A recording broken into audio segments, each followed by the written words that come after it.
अस्सलाम वालेकुम viewers, property price info में खुशामदीद। आज हम बात करेंगे टेस्ट टाउन के सेक्टर 73 के बारे में और उसके रेट्स के भी अपडेट देंगे आपको, तो इस वीडियो को एंड तक ज़रूर देखें। तो ताजिम भाई बताएंगे हमारे व्यूवर्स को कि टेस्ट टाउन के सेक्टर 73 जो है उसके सराउंडिंग में कौन कौन से सेक्टर सकते हैं और कितने फिट की रोड्स हैं।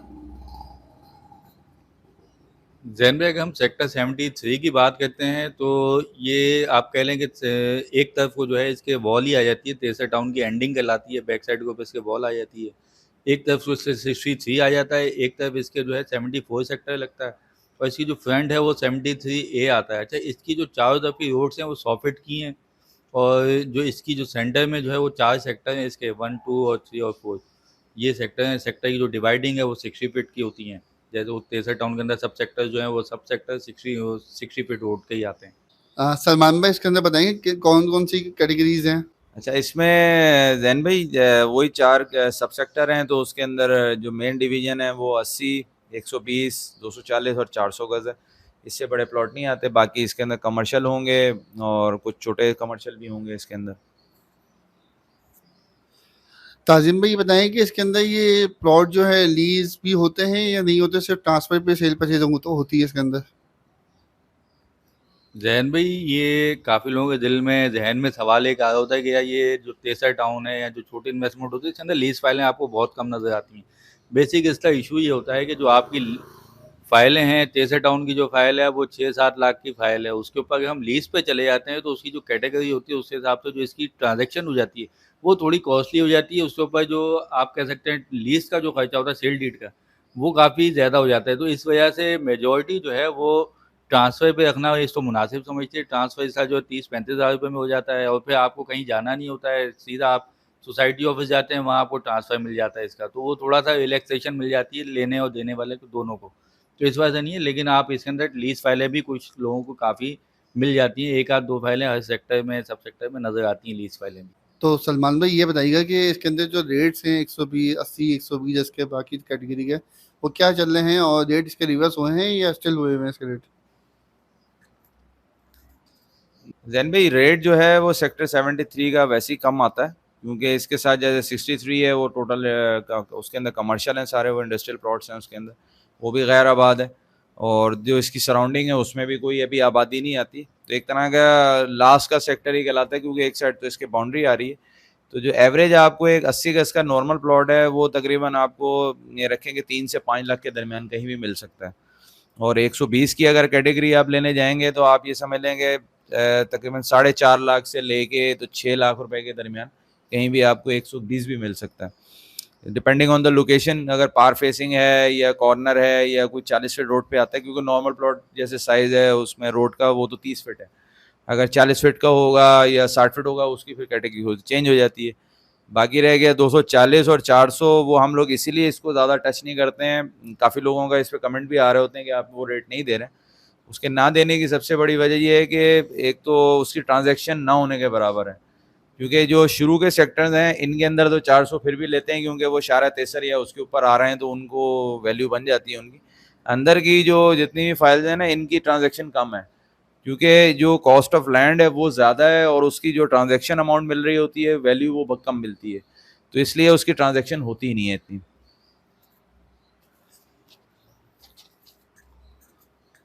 ताजिम भाई ये बताएंगे अपनी व्यूअर्स को कि इसके अंदर कौन कौन से इंपॉर्टेंट डॉक्यूमेंट होते हैं जो देखने चाहिए लेते हुए। जैन भी इसकी जो सबसे मेन जो आप कह सकते हैं पेपर होते हैं वो तो इसकी स्लिप्स होती हैं कि आपको इसकी कॉस्ट ऑफ लैंड देखनी होती है। उसके अलावा अगर आपकी इसकी वो कहते हैं फुल पेड है और डेवलपमेंट भी पेड हो गए हैं इसके, तो उनकी स्लिप्स देखनी होती हैं। उसके बाद आपको इसका वो अलॉटमेंट लेटर मिल जाता है। उसके बाद आपको साइट प्लान मिल जाता है इसका। फिजिकल पोजेसन इस टाइम पे आपको मिलना हो गया इन सोसाइटी से, तो फिजिकल पोजेसन आप देख लेते हैं। उसके अलावा आपको ट्रांसफ़र लेटर, अगर आपकी फ़ाइल ट्रांसफ़र है तो ट्रांसफ़र देखते हैं, लाठी होता है तो उसके ये 3 पेपर ही होते हैं शुरू के। ट्रांसफ़र हो गई है तो फिर ट्रांसफ़र लेटर भी देखा जाता है। तो सलमान भाई ये बताएंगे कि इसका ऑफिस लोकेशन कहाँ पर है जहाँ से हम जाके इसको वेरिफिकेशन करवा सकें पार्ट। जैन भाई, जो इनका ऑफिस है अपना तेसर टाउन का, वो शारा फैसल के ऊपर ब्लू रिबन बेकरी है, उसी के ऊपर वाले फ्लोर पे आप जाएंगे तो वहाँ जाके आप अब इसकी ट्रांजैक्शन जो है वहीं से होती है। अगर अलॉटमेंट चाहिए तो वो भी वहीं से मिलेगा, ट्रांसफ़र लेटर वगैरह जो भी मामला हैं ड्यूज़ पता करने हैं, फाइल वेरिफिकेशन करानी है, सब वहीं से ही होगी। दोपहर के टाइमिंग ज़्यादा अच्छी होती है वैसे, उस वक्त आप चले जाएँ तो वहाँ जाके सारे काम वहाँ से हो सकते हैं। अच्छा ताजिम भाई, ये बताएं कि आपका क्या व्यू है इसके अंदर इन्वेस्टमेंट के लिए, कि इन्वेस्टमेंट इसके अंदर कैसी रहेगी अगर करते हैं हम फ्यूचर के लिए? जैन भाई, अगर मेरा ओपिनियन देखेंगे तो मैं तो जितने भी लोग हैं उनको ये कहता हूँ कि ये शॉर्ट टर्म इन्वेस्टमेंट भी कह सकते हैं आप इसको, कि आप आज लेते हैं कल आप इसको बेच सकते हैं, 2 महीना रखें बेच दें। उसके अलावा अगर आप रखना चाहें फ्यूचर के हवाले से, तो फ्यूचर के हवाले से बहुत अच्छी है, आप इसको रखें, सेफ इन्वेस्टमेंट है आपकी, रख के इसको आप फ्यूचर में जब रेट अच्छे होते हैं, डेवलपमेंट होती है, तो उसके बाद आप इसको सेल करें, रिहाइश करना चाहें रिहाइश करें इसके अंदर। क्योंकि जो इसकी जो कटिंग वगैरह पूरे 63 टाउन की है, वो एक बहुत अच्छी है कि हर सेक्टर के अंदर आपको 80, 120, 240 और 400 मिक्स कैटेगरी मिलती है। ऐसा नहीं है कि बिल्कुल ये लो एंट्री आएगी, इसके अंदर 240 और 400 की भी कटिंग है। उसके अंदर एक आपको अच्छा माहौल बना देती है। उसके अलावा जो इसके अंदर पार्क्स वगैरह की जो डिज़ाइनिंग है, आपकी बड़े पार्क्स हैं, छोटे पार्क हैं, फिर एक जामिया मस्जिद होती है। उसके अलावा सब सेक्टर्स के अंदर छोटी मस्जिदें भी दे दी गई हैं, छोटे प्राइमरी स्कूल आपको दिए गए हैं। तो ये बहुत कम जगहों पे है, ये सिर्फ गवर्नमेंट की स्कीमों में मिलता है। और ख़ास तौर पे जो प्लानिंग है वो 63 टाउन की इस हवाले से बहुत अच्छी हुई है, बहुत अच्छी हमारी गवर्नमेंट ने प्लानिंग करके दी है। तो इसके अंदर इन्वेस्टमेंट करनी चाहिए, इन्वेस्टमेंट के हवाले से बहुत जगह अच्छी जगह है ये। सलमान भाई, आप भी बता दें, अपने कोई व्यू दे दें, उसके बाद फिर हम टॉपिक को एंड करते हैं। नहीं, ओवरऑल तेसर टाउन एक अच्छी जगह है, प्लॉट आपको लेके रखना चाहिए। छोटी इन्वेस्टमेंट है, जैसे लोग हैं वो अब गोल्ड वगैरह ले रहे हैं, डॉलर लेके रख लेते हैं, तो इसको उसी सेंस में ही ले लें आप। छोटी इन्वेस्टमेंट है, इतनी बड़ी कोई मतलब करोड़ों का मसला नहीं है अभी बना है वहाँ पे। तो आपको 8 लाख 10 लाख 15 लाख रुपए तक की भी अगर आपकी अमाउंट बनती है तो आप वहाँ पे लेके छोड़ सकते हैं। ज़्यादातर कोशिश करेंगे फेज़ 1 में ज़्यादा फोकस करेंगे, वहाँ इन्वेस्टमेंट करें। और सेक्टर जो कोई भी हो फेज़ 1 का, वो सेफ़ है, उसके अंदर आप अपनी चीज़ ले लें। अब ज़ाहिर सी बात है कि उतार चढ़ाव तो एक वक्ती और फितरी चीज़ है। आप गोल्ड लेके छोड़ते हैं, गोल्ड भी बढ़ता है कम होता है, हर चीज़ अप डाउन कर रही है। तो इसी तरह ये प्लॉट भी अप डाउन कर रहे हैं। बाकी रह गई कि लॉन्ग टर्म में देखा जाए, लॉन्ग टर्म में इसका फ़ायदा है। ऐसा नहीं कह सकते कि जी सिर्फ ये लेके ट्रांजैक्शन ही करनी है, आप उसको नाम कराएं, उसको रख दें। मतलब उसको 5 साल आप एक तरह से समझ लेंगे आपने कोई इन्वेस्टमेंट करके छोड़ी हुई है, तो 5 साल के बाद अब आप उसको जब चेक करने जाएंगे तो आपको रेट मिल जाएंगे उसके ऊपर।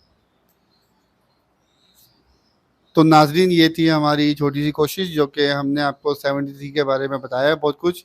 अगर वीडियो अच्छी लगी हो तो लाइक करिएगा, और कोई भी सवाल हो कमेंट करें। सेल परचेज के लिए नीचे दिए गए नंबर पर कॉल भी कर सकते हैं और व्हाट्सएप भी कर सकते हैं।